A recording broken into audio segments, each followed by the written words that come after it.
வணக்கம். நாம் இன்றைய பார்க்க போகிற பாடம் என்னன்னா வார்த்தா கல்வி முறை. வார்த்தா கல்வி முறையை தொழிற்கல்வி முறை என்றும் செயல்முறை கல்வி என்றும் கூறலாம்.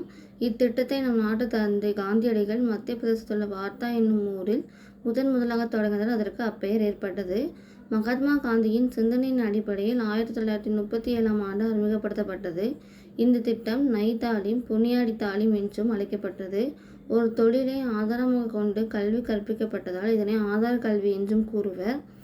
வார்த்தா கல்வி முறையின் சிறப்பான கொள்கைகள் காந்தியடிகளால் விளக்கப்பட்டபடி இக்கல்வியானது வாழ்க்கை மூலம் பயிலும் கல்வியாகும்.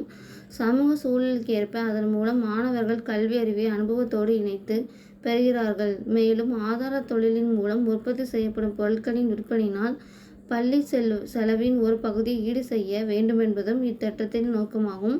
இக்கல்வியின் மையமாக அமைந்துள்ள அடிப்படை தொழிலின் நோக்கம் குழந்தையிடம் உள்ளடங்கிய இயற்கை திறன்களை வெளிப்படுத்துவதும் அவற்றை செம்மைப்படுத்துவதும் ஆகும்.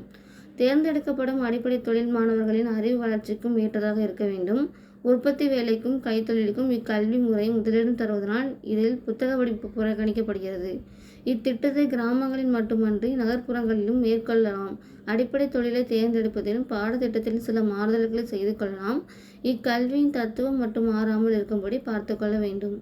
வார்த்தா கல்வி முறை நிறைகள் உடல் உழைப்பின் முக்கியத்துவத்தை உணர்த்துதல், தாய்மொழி வழி கல்வியை வலியுறுத்துதல், கைத்தொழில் மூலம் கல்வி கற்பித்தல், இலவச மற்றும் கட்டாய கல்வி, குழந்தைகளின் தனித்திறன்களை வளர்த்தல், சமூக பொருளாதார வளர்ச்சிக்கு உதவுதல், சுயசார்பு வாழ்க்கைக்கு வழிவகுத்தல், கல்வி கற்பதோடு வேலை செய்யும் திறனையும் மாணவர்கள் பெறுதல், கல்வி மற்றும் வேலைவாய்ப்பு இரண்டையும் ஒருங்கிணைத்தல், மாணவர்களின் மனதை ஒருமுகப்படுத்தும் திறன் அதிகரித்தல்.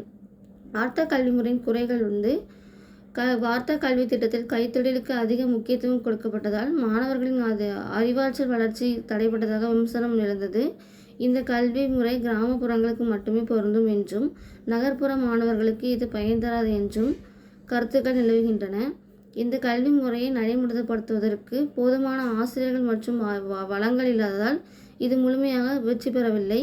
இந்த கல்வி முறை மாணவர்களின் தனிப்பட்ட திறன்களை வளர்ப்பதற்கு போதுமான வாய்ப்புகளை வழங்கவில்லை. இந்த கல்வி முறை அனைத்து மாணவர்களுக்கும் சமமாக வாய்ப்புகளை வழங்கவில்லை.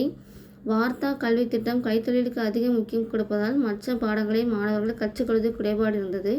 இந்த கல்வி முறை மாணவர்களின் படைப்பாற்றலை வளர்ப்பதற்கு போதுமான வாய்ப்புகளை வழங்கவில்லை. இந்த கல்வி முறை மாணவர்களின் தனிப்பட்ட தேவைகளை பூர்த்தி செய்யலாம். இந்த இதிலேருந்து நம்ம இப்போ என்னெல்லாம் வார்த்தா கல்வி முறைனா என்ன, அப்புறம் வார்த்தா கல்வி முறையின் கொள்கைகள், வார்த்தா கல்வி முறையின் நிறை குறைகளை பற்றி பார்த்தோம். நன்றி, வணக்கம்.